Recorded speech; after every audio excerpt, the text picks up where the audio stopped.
Hey everyone, I'm back and today we're going to be talking about The Big Lebowski. And this movie is directed by the Coen brothers and came out in 1998. And I decided to revisit this movie because I've seen this movie two times before and I decided maybe I'll really love it this time because my first two times I didn't really get it. And as I rewatched it, it got just a little bit better. And this time watching it, there are things I appreciate about it, there are things to like about it, but unfortunately, I just couldn't get into it.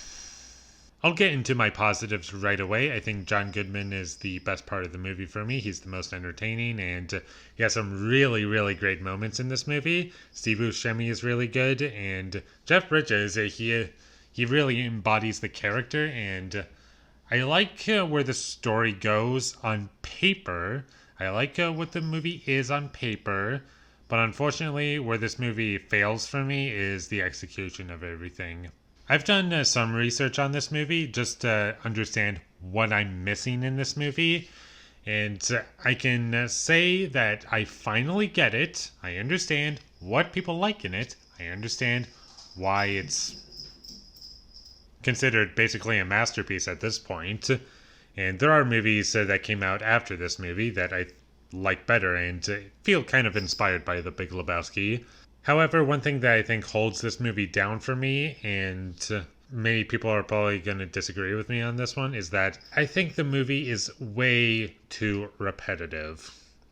It's just the same few locations over and over again. There's even characters repeating lines over and over again, and it's just not funny to me, and I get where the comedy is supposed to be coming from, but the problem is it just doesn't connect with me. I've tried many times, and I really gave it a chance this time. I really did. I'm going to go back to positives because I want to stay positive on this movie, and I think the best scene in the movie for me is, you'll know the scene if you've seen the movie. It's, is this your homework, Larry? I think that's the best scene in the movie for me. I was legitimately laughing out loud. It was very funny to me.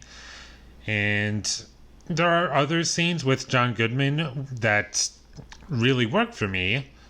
However, when it's just the dude, doesn't really work for me. And also the guys who are constantly threatening the dude because they want money or something. And at one point they confuse the dude because his real name is Jeff Lebowski, and there's a really rich man named Jeff Lebowski, and they confuse the names of those two. That's supposed to be a joke in this movie, and I just didn't find it funny. I'm finding this movie really hard to talk about because there's only so, I've said this before, there's only so many ways you can just say it just wasn't funny, but in this movie, it just wasn't funny to me. I just couldn't find many jokes that captured me, and the moments that I did like, I don't feel as though the whole movie was justified for those moments. And I also think the movie is too long. I think that if you cut out half an hour out of this movie, I think the movie would be much better. If the movie wasn't so repetitive and just characters repeating the same lines over and over again, then I probably would have enjoyed this movie a lot more. Because then it would feel as though things would be moving along. You would get different locations, you get different scenarios of things happening. And that would be great, and that's what Under the Silver Lake is. But it's much longer than The Big Lebowski. That movie's 2.5 hours long, but there's no repetitive locations in that movie.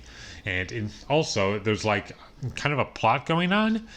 Even though you have no idea where it's going, and it can be very confusing, there is something there that keeps your interest throughout the film, and this movie kind of does, but I don't think it's nearly as interesting as a movie like Under the Silver Lake. I would say overall the worst part of the movie for me is that it's just forgettable for me. And the reason why that's the worst thing for me is because it's not funny enough to be good or so bad that it's good. I want something either good or so bad it's good, not middle of the road boring, because if it's middle of the road boring, then I feel like I'm just wasting my time watching this movie. And there were parts in the movie where I had to fast forward because I was just bored watching it. And that's just about all I can say without getting into spoilers, even though I don't know how much you could spoil about The Big Lebowski other than what the jokes are. I like it in concept. I think that it has a good presentation attached to it. It's just the writing is not something that connected with me. And I don't know, it might have been just the jokes didn't land with me. I don't know what it is. It's just not a movie that connects with me. It either needed to be more over the top or more crazy for me to really be engaged into it. Like something like Under the Silver Lake, or something more like, I don't know, The Nice Guys, where the humor, the parts that I really love in The Nice Guys are kind of like more over the top humor, where it's like so crazy and out there that it's great, or Black Dynamite levels of crazy and out there and really fun. And like, I love Black Dynamite and it has great jokes in it, whereas this movie is just, it's just a big nothing to me, and that's why I can't really get into it. So I'm going to give The Big Lebowski a 4 out of 10. There are things I like about it, but I just don't connect with it, and I'm very happy for everyone who loves this movie, because I know this is kind of a classic and people really love it. I just can't get into it, and I've tried 3 times. I don't know what to say. I'm sorry. So those are my thoughts on The Big Lebowski. If you enjoyed this review, be sure to leave a like and comment down below what you thought of The Big Lebowski down below. And my social media links will all be in the description down below, so follow me there. And last but not least, subscribe to be a part of Foley Nation. And I'll see you when I get my next review up. And that is going to be for Christopher Nolan's Insomnia. That came out in 2002, so look forward to that. But until I get that up, thank you for watching and have a great day.